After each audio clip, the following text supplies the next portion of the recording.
Natalie from the Energy Boutique with your energy forecast for Thursday, May 5th.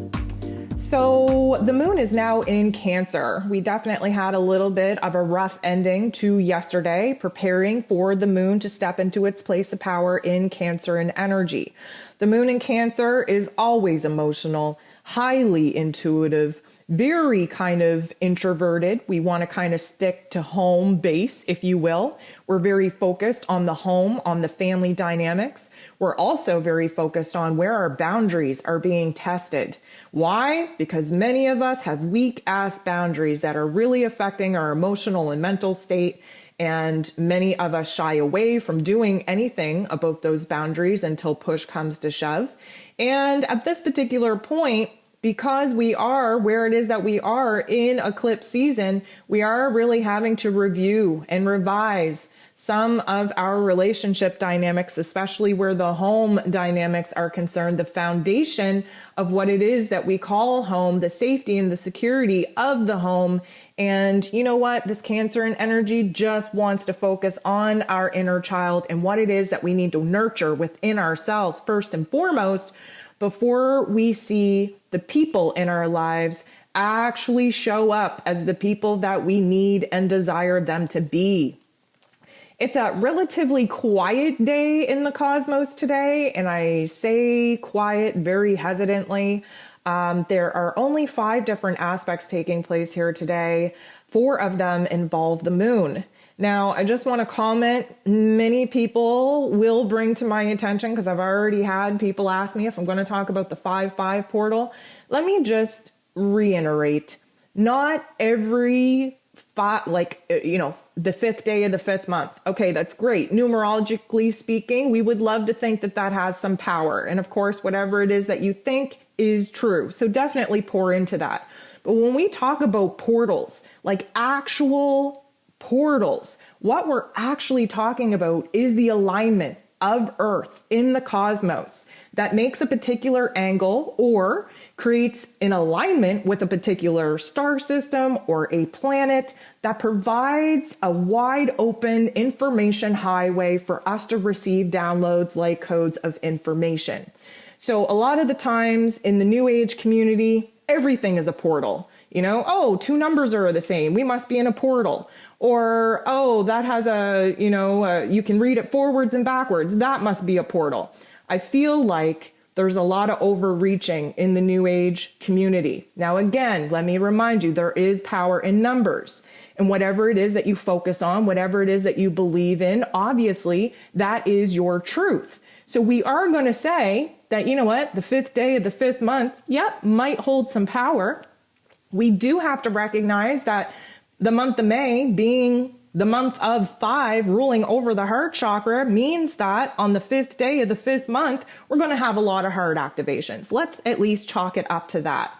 But as far as a portal goes, I'm not really down saying that the 5-5 is a portal, because there's actually no alignment that we are currently under in the cosmos for me to declare that we are in a portal receiving higher intellect, higher information from a different star system or a planetary body out in the cosmos. So yes, we will say that 5-5 is a lovely day, because it's the 5th month of it's the 5th day of the 5th month. And you know what? Numbers are fun. So let's just chalk it up to that. But in my personal opinion, we're not actually in a quote unquote portal. So that being said, what I will say is that the moon in Cancer provides us with a little bit of an opportunity to sort our feelings out. And, we just had the moon in Gemini trying to sort our mental planes out to get it on the same page with our heart space.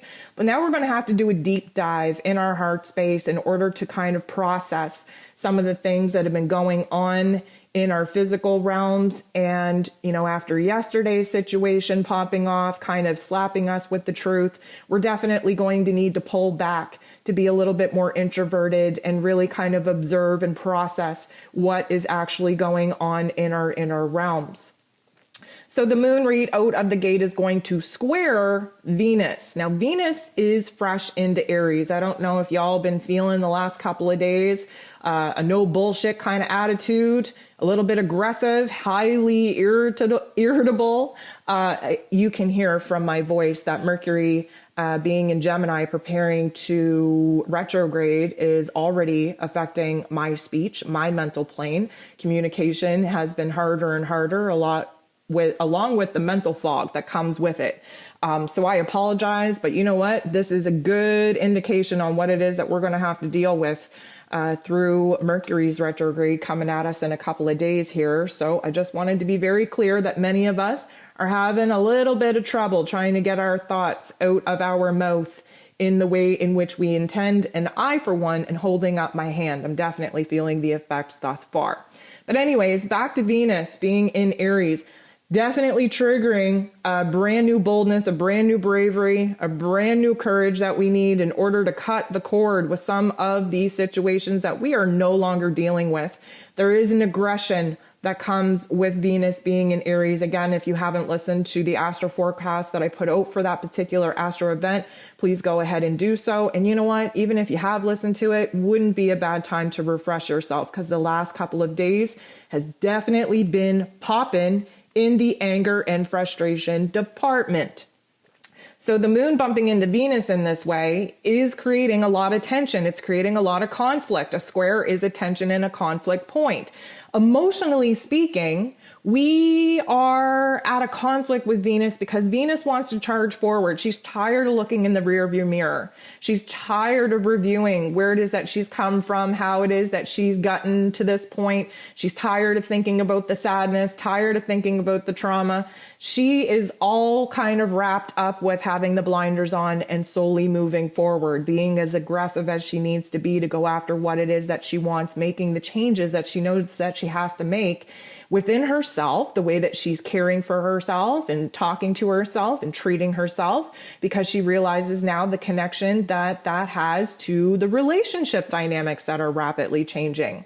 The moon in Cancer would kind of prefer to look back, very attached to the past, very nostalgic, very much romanticizing the past, trying to make the harder situations that we've gone through in life not as bad as they actually were. And because the moon in Cancer does kind of have the tendency to activate our inner child, there is this conflict right now because our inner child wants us to kind of stay safe. It wants to stick to what it is that we know. Even if it's uncomfortable, we still want to stick to, what is familiar. And Venus is in Aries, having no part of it. So now it's like, well, I want to move forward. I want change. I want to do better for myself. I want to be in the right relationships with the right people. I want to make a move. I want to up my value. I want to up my worth. And then we have this moon in Cancer saying, okay, but you don't know what you're going to expect. If you move into a brand new territory, you don't know what to expect if you put yourself out there. You don't know what to expect if you cut off certain relationships and open yourselves up to new ones. At least if you stuck to what is old, tried, tested, and true, it might be uncomfortable. It might not be what you want, but at least you know what you're going to get. So we're having this inner dialogue with what it is that we actually emotionally need. Venus, of course, is embodying the adult version of ourselves, and the moon very much embodying the inner child version of ourselves. So we are going to have to kind of fight it out in the internal battle within in order to make peace with saying to our inner child, okay, I understand why it is you would want to stay in these particular situations, but at the same time, no growth happens when we stay in our comfort zone. And right now, we are highly keen on growth, on expansion, on change and transformation. The moon is going to bump into Mercury. Now, let me tell you, the moon is our heart space. Mercury is our head space. The moon is in her place of power in Cancer and energy. Mercury is in his place of power in Gemini. Mercury rules over our mental plane, over information, communication, how it is that we express ourselves. But in Gemini energy, we're divided. Gemini energy is represented by the twins. So there's very much ego versus spirit. here versus the past and here versus the future. We are faced with two different choices, two different decisions, two different paths. And our job in this Gemini energy is to debate the extreme polarized point of view that we have to make our way into the middle, to find a common ground within ourselves that we feel good about. Therefore, the moon bumping into Mercury in this way, and again, likely going to be a situation outside of us that we don't have control over, is likely going to show us where it is that we are at odds between our heart and our head. Where it is that the two paths, the two choices, the two decisions that are currently unfolding in front of us, where one means that we stick to the same old, because of course, the moon in Cancer is very connected to sticking to the old foundations that we've already built, even if they're uncomfortable, because of course they're predictable, they're familiar, we know what we're going to get. The other path is abandoning everything that is uncomfortable, everything that is triggering an activation within us in order for us to basically level up to a new vibration, to a new frequency, to new roles and responsibilities that is definitely going to get us different results than what it is that we have been doing and what it is that we have been getting. So we are going to fight it out. We are going to have a little bit of a mental and emotional showdown. It is going to not feel good. It is going to be uncomfortable, but it is also going to give us some beautiful aha moments. We're going to be able to change our perspective, have a different understanding. We're also going to be basically gifted with an opportunity to speak on what it is that we're thinking and feeling if put in that situation. Because of course, Mercury is all about communication. And right now, because there are so many different things rapidly changing, especially where our home and family, the personal relationships in it are changing very rapidly, good, bad, and otherwise, we have to speak on it. And this particular aspect is really going to have us kind of battle out the extremes, battle out the choices, battle out the decisions in order for us to find a common ground, not only within ourselves, but within the personal relationships that seem to be changing their energy dynamics as well. The sun is going to conjunct, sit next to, meet up with Uranus, both of them in Taurus. And in Tauran energy, this is a shakeup, this is a wake up of our routines, of our daily lives, of our physical senses, our relationships, our money matters, our career, everything that our physical realms of existence are based on. Now, here's the thing. Uranian energy is a shock to the system from the higher realms of intelligence. This means that all of a sudden there will be a situation, likely the one that transpired earlier between the moon and Mercury. This particular situation is going to illuminate a totally different perspective. It's like we get gifted with a different set of eyes. And in this particular aha moment, this shock, this disruption, we are going to see what it is that is not strong enough to move forward in our lives. Now, whether that be routines, the way that we're taking care of the daily tasks in our routines, whether that is a relationship issue or a career/money matter issue, there is some kind of illumination going on with our safety, with our security, with our resources, with our relationships. There's some kind of illumination that takes place where we're like, damn, this is falling apart at the seams. We need more stability. We need more safety. We need more security. And we are going to be illuminated to the areas and the details of our lives that are currently lacking that. Why? Because we have to get to building. We are in Taurus season. The sun is in Taurus, trying to show us where it is we have to build new foundations, where it is that we have to create a new reality for ourselves, where it is that we have to give birth to new elements in our lives that are going to make us feel better than the circumstances that are currently in our face, falling apart, that we feel out of control over. Now, the sun is our will. It is our ego. It is our identity. And right now, having things fall apart doesn't make us feel good. We don't like the light that is shining upon us.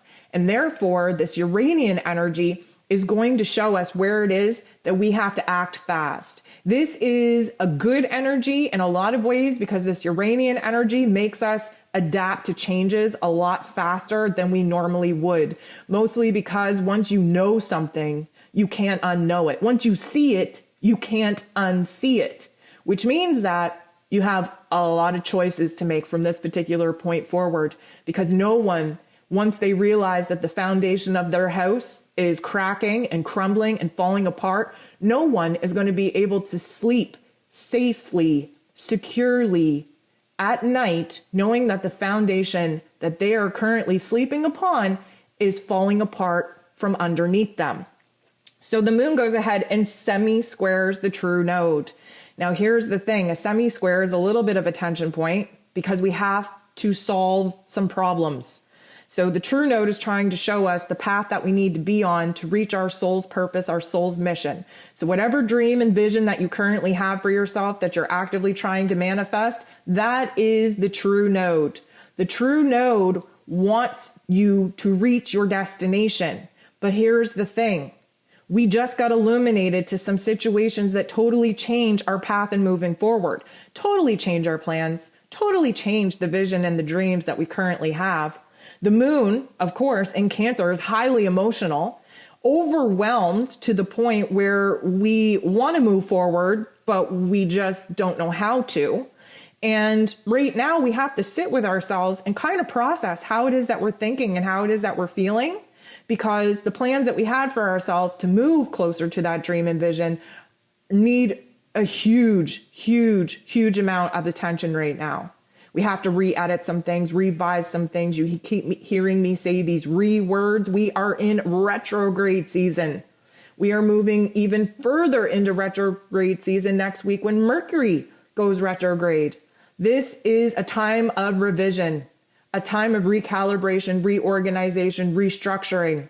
So whatever popped off for you in your life, whatever situation, whatever harsh truth that you just had to face and the pills that you just had to swallow, this is where we need to sit down and give some good heart space, time to really listening to our gut about what it is that we need to do to revise our plans, to recreate the path moving forward, and to basically sit with ourselves to see what it is that our intuition is telling us to do, that our mental plane is hesitant to align with. Lastly, the moon is going to bump into Saturn, the Lord of Karma. This is not a pleasant interaction. This is where negative Nancy comes out to play, where Debbie Downer comes out to play, where all the mean girls come out to play to try to just suck every ounce of hope and faith out of you so that you stay paralyzed in a low vibrational frequency and make no change whatsoever. Now, this is going to hurt. This isn't going to feel good. Why? Because Saturn, who is an Aquarius, who is trying to show us what it is that needs to start being built in the here and now, new foundations, new structures, new routines within ourselves, within our daily lives, within our relationships, what needs to be initiated now in order to have the bridge be built for us to cross over, for us to get from where it is that we're at to where it is that we want to be. But here's the thing, the Lord of Karma is really putting the pressure on us right now. And because the moon is in Cancer and has a tendency to just want to look back instead of look forward, we are going to be overwhelmed with the weight of the world, overwhelmed with our roles and responsibilities in life, overwhelmed with our situation that we can't seem to bust free from, overwhelmed with our physical circumstances because many of us are allowing our physical circumstances to dictate what is possible to us, not realizing that our future selves, our higher selves, see the greater, grander plan that our ego self will never be able to see or make sense of. And therefore, we are about to have a little bit of a Debbie Downer situation, this old woe is me situation, this poor little pity party that we are about to have for ourselves. And what I will say to you is that it is absolutely necessary for us to sit in the darker parts of our thoughts and our emotions, because that's how we rebuild ourselves. That's how we recognize the parts of ourselves that need the most attention, that need the most healing. So it is absolutely necessary for us to do that. But B, we also have to sit in the funk, because That is how great change and transformation is made. And just remember that any time that you are feeling down, that you are feeling low, that you are feeling hopeless, that is when you are at your darkest point. And let me tell you that when you are at your darkest point, the light has never been brighter. You have to understand energy, vibrations, and frequencies. So when you're feeling low, that means that you have actually reached a new high level of vibration and frequency. Every single time you advance in your vibration and frequency, that you enlighten yourselves, that you do better, that you boss up, those darker force energies come at you to make you think that you have not changed, that you're stuck, that this is the darkness that you will forever be in. So what I will say to you coming into this quote unquote quiet day is that things are going to get bumpy. Things are going to get dark, but just remind yourself in those dark moments that it's only happening because you've reached the highest level of light that you have ever reached thus far. Again, every single time we are low, it is setting us up for a high. Every single time we are sitting in the dark, it is preparing us for embodying new light. This will be a very short process, but give yourself permission to not set up camp there and live, but at least give yourself permission to sit there for a while, to take in all the thoughts, all the emotions that are being activated and triggered in you, and use that as a roadmap to free yourself from these darker shadow aspects that are constantly trying to hold you back and prevent you from actually getting to where it is that you desire to be.